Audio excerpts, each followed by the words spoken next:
Que penser du wokisme?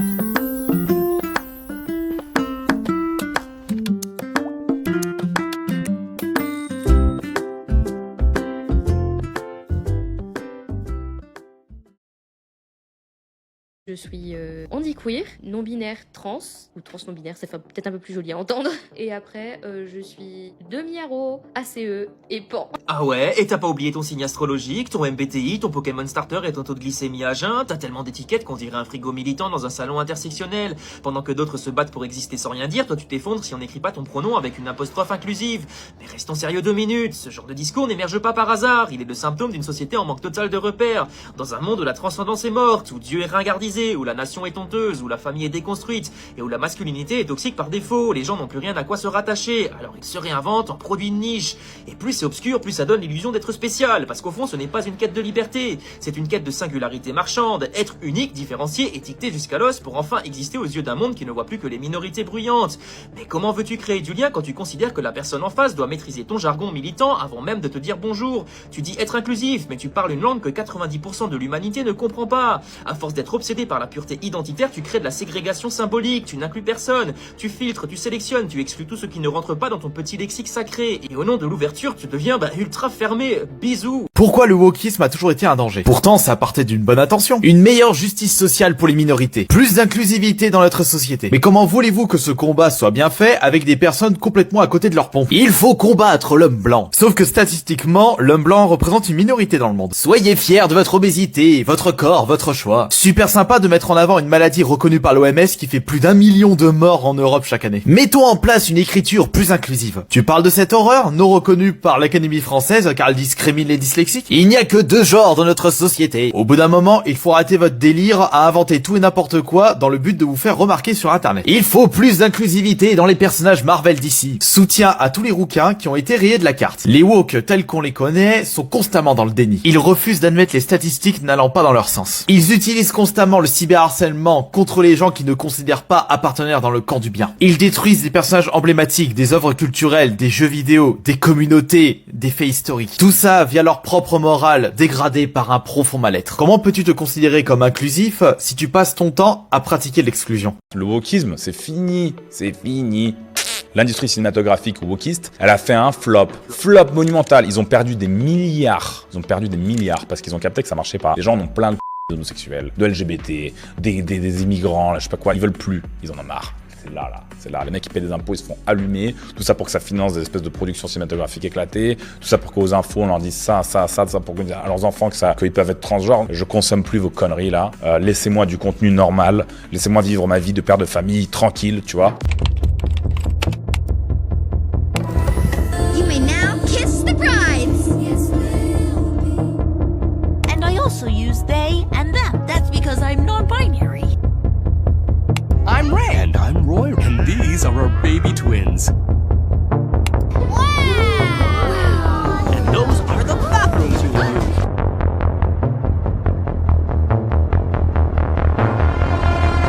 We think the way you look great is to just be yourself.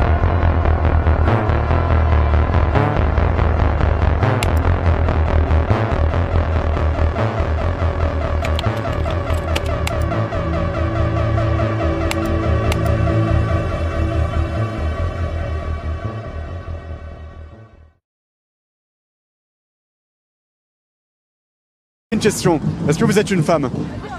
Je sais pas, je suis tout et rien. C'est quoi une femme? Exactement, c'est pour ça que je sais pas si je suis une femme, parce que je sais pas ce que ça veut dire être une femme en fait. Est-ce que vous vous considérez femme? Non. Vous êtes quoi alors? Non-binaire. Non-binaire, vous pouvez nous dire un peu ce que ça représente? Ça fait longtemps que je pense que je suis comme ça, je dirais agenre, ça veut dire que je me reconnais dans aucun genre et je vois pas...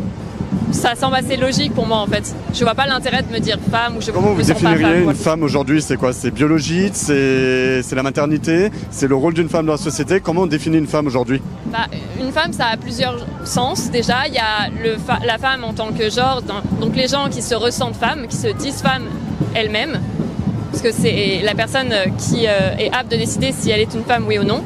Et il y a aussi l'aspect de femme comme classe sociale en opposition à Est-ce que c'est pas une personne qui est biologiquement capable de menstruer, de faire des enfants? Non, ça n'a rien à faire avec le fait d'être une femme. C'est pour ça que je vous pose la question. Bah alors, pour moi, le genre, en fait, c'est encore une fois une concession sociale. Du coup, c'est difficile de définir ce que c'est qu'une femme à base, enfin, sur des données biologiques. Ça l'a jamais été pendant 3000 ans. Je suis gay et j'ai fait mon coming out à 19 ans. À l'âge de 18 ans, je crois. Je n'ai jamais fait de coming out parce que je me sens pas du tout gay, je me sens un être humain, voilà. À 25 ans. 13 ans. 19 ans. 18 ans. J'ai pas fait de coming out. Pas besoin. J'ai fait mon coming out à 16 ans. À 23, il y a à peu près 3 ans. Je l'ai fait autour de mes 16 ans, le jour où j'ai rencontré un garçon et j'ai dit à maman, bah écoute c'est un garçon et voilà, c'est tout. Merci. À 15 ans. À 20 ans. À 15 ans. J'ai fait mon coming out en 2020 à l'âge de 20 ans.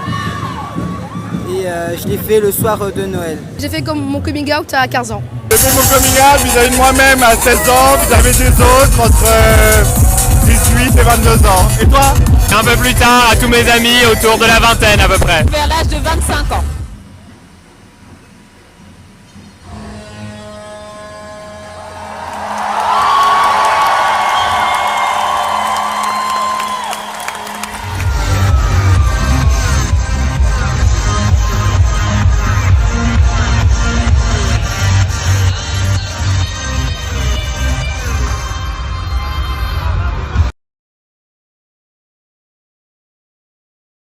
Ces gars-là, aux manières de femmes, que l'on appelle les whoobie, et qui sont victimes d'un lynchage collectif sur les réseaux sociaux, plus particulièrement ici en Côte d'Ivoire. Je veux leur parler. L'Afrique n'est pas l'Europe. Et vous savez pertinemment que vous êtes dans une provocation qui ne peut que se retourner contre vous. Alors arrêtez, les whoobie, de triompher d'un comportement qui offense, vous le savez très bien, la morale des familles africaines. Le débat pour moi n'est pas de condamner ou de juger, seul Dieu peut le faire, mais de grâce, comprenez que vous exhiber dans les richesses de vos protecteurs, alors que tant d'Ivoiriens subissent le chômage, l'envolée des prix, le spectacle violent des déguerpissements un peu partout à Abidjan provoque la haine et la jalousie à votre égard. Ce n'est plus seulement une question d'orientation sexuelle, non, considérée comme abomination par la population ici en Afrique.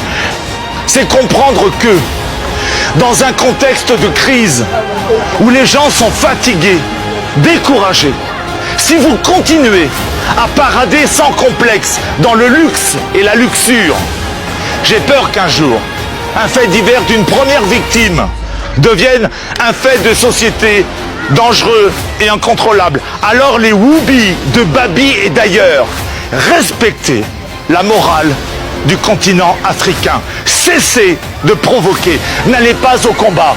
Restez discret et respectueux. Et comme le dit un proverbe français célèbre de Jean de La Fontaine, pour vivre heureux, vivons cachés.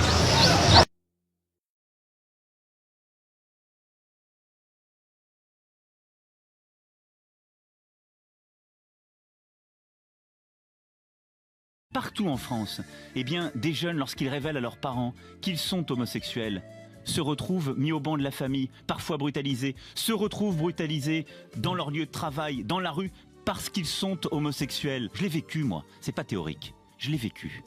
Donc, moi, j'ai pas de leçon à recevoir de qui que ce soit. Steven is gay. Steven est malade. Nous sommes en 1981. Un des personnages, Steven, fait son coming out devant sa famille. Voici la version américaine. I'm a homosexual, Dad. I'm gay. And I want you to face it. And say it. Steven is gay. Et voici la traduction française. Je ne suis pas comme vous tous, papa. Il faut me croire. Et accepter la vérité. Allez, dites ce que vous pensez. Steven est malade. Qu'est-ce que vous pensez d'un homosexuel? Un homme que la nature n'a pas construit comme il devrait l'être. Des gens qu'il faut soigner, ce sont des malades. On soigne toutes les maladies. C'est dur à comprendre, mais on vivait la terreur. Faut jamais oublier que l'histoire de France, c'est une histoire hétérosexuelle, blanche et catholique. Je pense qu'il est inutile d'insister longuement, car vous êtes tous conscients de la gravité de ce fléau qu'est l'homosexualité. Fléau contre lequel nous avons le devoir de protéger nos enfants. Au moment où notre civilisation, dangereusement minoritaire dans un monde en pleine évolution, devient si vulnérable, nous devons lutter contre tout ce qui peut diminuer son prestige. Le Parlement marquera ainsi une prise de conscience et sa volonté d'empêcher l'extension de ce fléau. La France doit montrer l'exemple. Jusqu'à l'âge de 12 ans, j'étais hyper gâté par ma mère, qui me bichonnait, qui trouvait que j'étais fragile et qui me maquillait parce qu'elle me trouvait trop pâle. Je me souviens, pour aller au cinéma, elle me mettait de la poudre aux joues pour être un peu plus rose. Et j'ai perdu ma mère à 12 ans. Ce qui fait qu'à partir de 12 ans, pour moi, ça a été quand même terrible. Parce que mon père était directeur d'hôtel à Paris. Et je me suis retrouvé seul. Ma grand-mère ne pouvant pas s'occuper de moi à ce moment-là. Mon père m'a mis en pension chez les frères. Dans l'école où j'étais, c'était l'école Jeanne d'Arc à Dax. Une école catholique privée. Et j'étais le seul pensionnaire. Il m'avait pris parce que mon père faisait des chèques. Et donc, par charité chrétienne, j'étais seul au milieu des curés. Je devais aller à la messe le matin à 6 heures. Je dînais avec eux, c'est-à-dire avec des personnes beaucoup plus âgées que moi. J'avais 12 ans. Et c'est là qu'un jour, comme on dit aujourd'hui, j'ai été violé, mais moi à l'époque, je ne savais pas ce que c'était. Il disait plutôt des attouchements. Et quand je l'ai dit à mon père, quand il était quelque temps plus tard venu me voir, il m'a donné 2 gifles. Parce que pour moi, j'étais le coupable. À l'époque, on était coupable, on n'était pas victime. Le poids de la société en général fait que je me suis marié, alors que je ne le souhaitais pas. J'étais d'ailleurs stupéfait que ma compagne me le demande. Elle m'avait répondu d'ailleurs, c'est pour faire plaisir à mon père. J'étais stupéfait en disant, ah bon, on se marie pour faire plaisir à ses parents, c'est très surprenant. Et elle avait quand même 10 ans de plus que moi. Elle avait 30 ans, moi 20 ans. Moi ça m'arrangeait un peu d'être avec une femme parce que c'était plus simple vis-à-vis de l'extérieur. Le bonheur est une chose très importante dans la vie. Quand on s'aperçoit que votre nature vous oblige à une poursuite, c'est la moitié d'orange, à une poursuite du bonheur qui n'est pas acceptée par la société, c'est très difficile. D'abord parce qu'on a envie de se camoufler. Il y a beaucoup de types qui ont honte, qui se camouflent. Et justement, je me suis dit, il y en a marre. La société se fout de votre bonheur. Ce qui compte pour la société, c'est l'ordre. Par conséquent, elle demande aux individus d'assujettir le bonheur à l'idée que c'est fait de l'ordre. Mais il y a des individus qui ont besoin d'être heureux hors d'un certain ordre. Les homosexuels possèdent une identité. Eux, ils demandent le droit de vivre simplement et normalement leur différence. J'habite en banlieue parisienne. Ma maison a brûlé totalement dans un incendie il y a 3 ans. Et l'une de mes voisines m'a avoué, elle n'osait pas me le dire, qu'il y a des gens qui sont venus le soir de l'incendie en disant « Ah ils n'ont pas brûlé, mon mari et moi-même, ils n'ont pas brûlé, c'est dommage, ces gens-là ne devraient pas vivre. » En 2021 quand même. Mon père, la gifle, ma grand-mère, les coques. Ma tante à Vichy qui a écrit à ma grand-mère « Reprends Bernard, je ne veux pas qu'il vienne à Vichy pour faire ses saloperies ». Ma famille m'a rejeté complètement. J'ai même pas été à l'enterrement de mon père, vous voyez ? Combien ça marque ? J'ai jamais touché un garçon avant d'être sorti du football. C'était pas possible, je me l'autorisais même pas et je faisais tout pour changer. Il fallait que je m'éloigne du football pour déjà pour me rencontrer, pour me découvrir et aussi pour moins me détester. Je m'appelle Wissem Belgassem et je suis très fier d'être qui je suis dans toute ma complexité. J'ai grandi dans une cité, donc le sport principal c'est le football. Et je suis tombé croque-love du sport dès que j'avais 5-6 ans, quoi. Dès l'enfance, j'ai compris que j'étais attiré par les garçons. Et en fait, aussi rapidement, j'ai compris que c'était mal. Parce que j'entendais des paroles assez hostiles vis-à-vis de l'homosexualité, que ce soit chez moi, dans mon quartier ou quand on joue au football. À 19-20 ans, c'est là où j'en avais marre un peu c'était tellement difficile pour moi d'être qui je suis dans mon club que je me suis dit qu'il fallait que je parte et très loin. Donc je contacte mon agent à l'époque, je dis que j'ai envie d'aller faire des essais aux États-Unis, je vais faire un essai en Floride à Tampa Bay, ça se passe très bien. Je pensais qu'en allant aux États-Unis, Ils allaient être moins dans le jugement. Je me disais aussi peut-être que le poids de la religion est moins fort là-bas, toutes ces choses-là. Mais dans les vestiaires, c'était tout aussi difficile d'être gay parce que les mecs étaient très machos. Et c'est là où en fait, à 20 ans, j'ai pris une décision, celle d'arrêter le football. Parce qu'il fallait que je me sauve en fait. Il fallait faire un choix entre ma carrière de footballeur et mon épanouissement personnel. Donc je me suis priorisé en quelque sorte. Entre 20 et 30 ans, j'ai fait mes coming out de manière progressive. Déjà, je me le suis fait à moi-même. Je me suis regardé dans la glace et j'ai prononcé les mots « je suis gay ». Et là, il y a eu comme une descente d'émotions sur mes épaules dans le sens où je savais que c'était ça, donc ça m'a fait du bien. Et aussi, je me suis dit, bon, maintenant, il va falloir l'assumer, quoi. Je pense qu'il y a beaucoup d'homophobie dans le football parce que c'est avant tout très ancré dans la culture du sport masculin.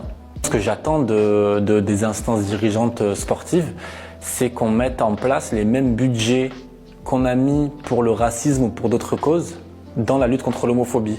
Comme vous le savez, je pars très bientôt à Madagascar et pour se rapprocher le plus de mon genre de naissance, je suis obligée de me restreindre sur mon apparence physique. Il faut que je fasse homme. Par exemple, dans une semaine, je dois refaire mes ongles et je vais les faire couper malheureusement parce qu'il faut que j'ai les ongles courts et pas de vernis coloré. Je pense que je vais faire mettre du vernis transparent parce qu'il faut quand même un minimum que mes ongles soient soignés. Pour les cheveux, je garde mes cheveux naturels, pas de tresses. Parce que vous savez, les hommes n'ont pas les cheveux longs et les tresses sont réservées aux femmes. Même si je sais que ça ne changera rien parce que j'ai un visage féminin, je pourrais être une personne androgyne, mais vu que la police aux frontières s'en fiche. Au niveau de la tenue, t-shirt ample noir, pantalon ample, il ne faut pas qu'on voit mes formes. Pas de vêtements moulants. Bref, tout un processus juste parce que la police aux frontières d'un certain pays n'est pas capable de savoir ce qu'est un passeport biométrique. Et ce qui me fait rire dans toute cette situation, c'est que tous les jours on dit aux femmes trans, vous ne serez jamais de vraies femmes, vous n'avez pas d'utérus. Et pourtant aujourd'hui, je fais tellement femme qu'on est obligé de vérifier mon appareil génital pour confirmer mon identité. Ce qui n'est pas normal, bien sûr. Oui, je suis gay, alors t'es jaloux? Et là aujourd'hui, je suis heureux, je suis en couple, mon copain mange à la table de mon père et c'est cool. J'ai commencé à me poser des questions sur ma sexualité très très jeune. Déjà à l'école primaire, je regardais plus facilement les garçons que les filles. J'ai commencé le rugby à l'âge de 9 ans. J'ai commencé un peu à le dire à mes copains aux alentours de l'âge de 14 ans. Je leur disais oui, je pense que je suis bi. J'assumais pas encore. Donc au début j'ai un peu été déçu parce que du coup voilà, c'était un peu le scoop dans l'équipe. On est au collège, voilà, on aime bien raconter tout ce que l'autre peut faire malheureusement. Du coup je l'ai longtemps gardé pour moi.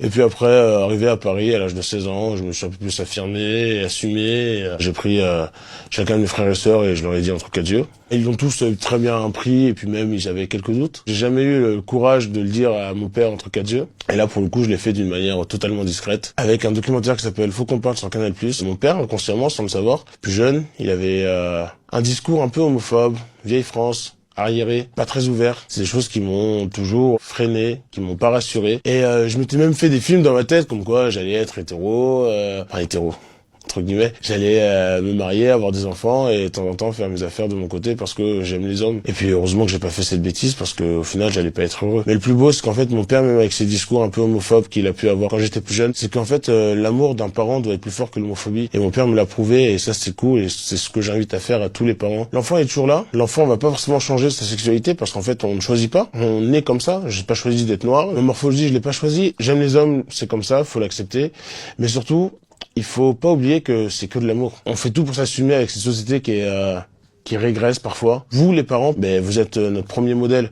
Donc, au lieu de nous fermer des portes, aidez-nous à en ouvrir d'autres. Au rugby, ça s'est toujours bien passé, tout simplement parce que je suis Jérémy Clamy Edrou, joueur de rugby. Je suis pas Jérémy Clamy Edrou dans une backroom. Le gars, il est là pour faire du rugby, je suis là pour faire du rugby, on se respecte. Je dis merci aussi aux gars qui étaient autour de moi parce que, on va dire qu'ils étaient intelligents. Et au final, ce qui comptait, c'est que je sois bon sur le terrain et pas dans mon lit. J'entends souvent ce mot, le rugby c'est un sport de guerrier, viril, un sport d'homme. J'aime bien poser la question, qu'est-ce que la virilité? Malheureusement, il y a des mots que j'ai acceptés moi, plus jeune.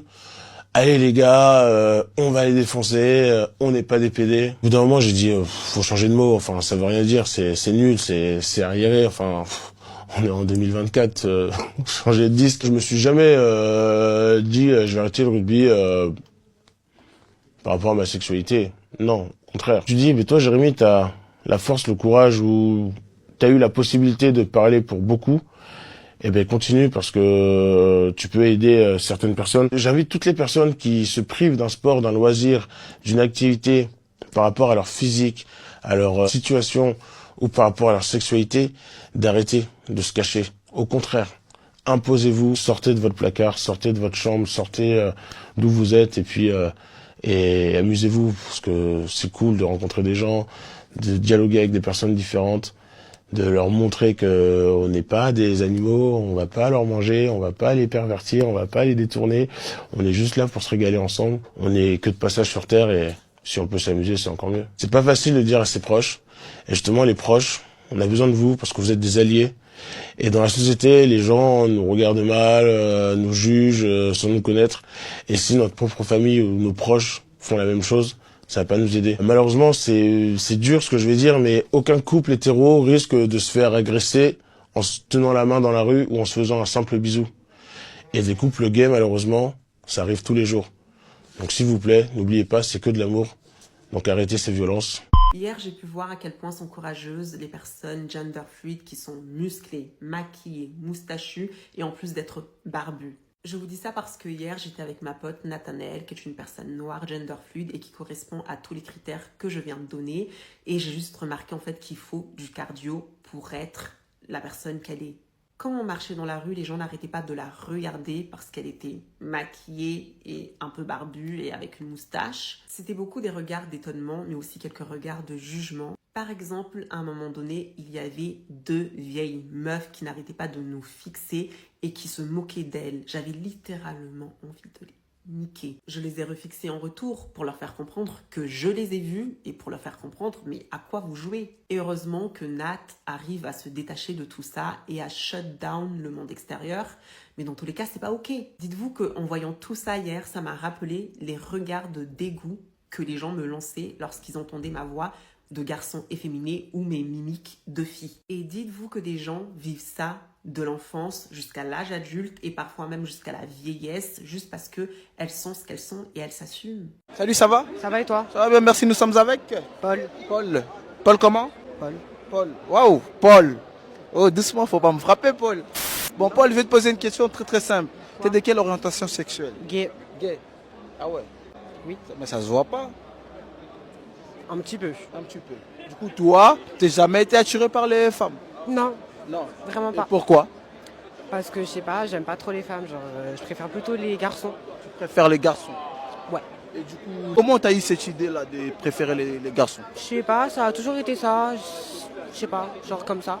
Du coup, tu penses que t'es né comme ça? Ouais. T'es pas devenu par exemple? Non, non, j'ai toujours été comme ça. T'as toujours été comme ça? Ouais. Et tu le vis bien? Exactement. Et tu pourras pas avoir des enfants, est-ce que tu le sais ça au moins? Oui, je suis bien au courant. T'aimes les enfants au moins? Non. Ah! J'aime pas les enfants. T'aimes pas les enfants? C'est ça. Du coup, dans une relation, toi tu prends ou on te prend? On me prend. Tu préfères qu'on te prend? Voilà. Tu préfères pas prendre, non? Non. Mais c'est un truc aussi tu pourrais faire? Non. Non. Tous les matins, ton truc il se lève au moins, non? Mais oui, je suis un garçon quand même. Pardon? Mais s'il s'élève, quand même, faut la nourrir aussi. Et? Les regards des gens vis-à-vis de toi, c'est comment? Ça me passe au-dessus de la tête. Ah ouais, tu t'en fous en fait, tu fais ta vie quoi. C'est ça. Si tu avais un petit conseil à donner aux gens qui regardent mal les gays, tu dirais quoi? Comment dire? Tout simplement regarder.